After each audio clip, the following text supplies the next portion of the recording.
ட்வின்ஸாக பிறந்த ஆக்ட்ரஸ் எல்லாம் யார் யாருன்றதை பார்க்கலாம். நம்பர் 5 அருண் அரவிந்த். இவங்க 2 பேரும் ட்வின்ஸு. 1988 பிறந்திருக்காங்க. இவங்க தமிழில் ஐரா, தக்ஸ் இந்த மாதிரி நிறைய படத்தில் நடிச்சிருக்காங்க. இவங்க யூடியூப்லேயும் ஒரு சேனலை வச்சு நடத்திட்டு வராங்க. நம்பர் 4 பாவா லக்ஷ்மணன். இவர் ஒரு காமெடி ஆக்டர். இவர் தமிழில் நிறைய படத்தில் காமெடி ஆக்டராக நடிச்சிருக்காரு. இவருக்கு ஒரு அண்ணன் இருக்கிறாரு, ஷாத்ருக்னான்னு. இவங்க 2 பேரும் ட்வின்ஸு. நம்பர் 3 ரூபினா ருபிசினா. இவங்க 2 பேரும் ட்வின்ஸு. இவங்க 2005 பிறந்திருக்காங்க.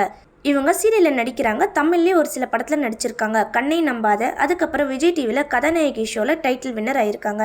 நம்பர் 2 சாச்சனா சாதனா. இவங்க 2 பேரும் ட்வின்ஸு. இவங்க 2003 பிறந்திருக்காங்க. சாதனாக்கு கல்யாணம் ஆயிடுச்சு. யூடியூப் சேனல் ஒன்று வச்சு நடத்திட்டு வராங்க. சாச்சனா விஜய் சேதுபதி கூட மகாராஜா படத்தில் நடிச்சிருக்காங்க. விஜய் டிவியில் பிக் பாஸ் சீசன் 8லேயும் கலந்துக்கிட்டாங்க. நம்பர் 1 சூரி தமிழில் காமெடி ஆக்டராக இருந்தார். இப்போ ஹீரோவாகி பிளாக் பஸ்டர் ஹிட்டு கொடுத்துட்ருக்காரு. இவருக்கு லட்சுமணன் ஒரு தம்பி இருக்கார். இவங்க 2 பேரும் ட்வின்ஸு.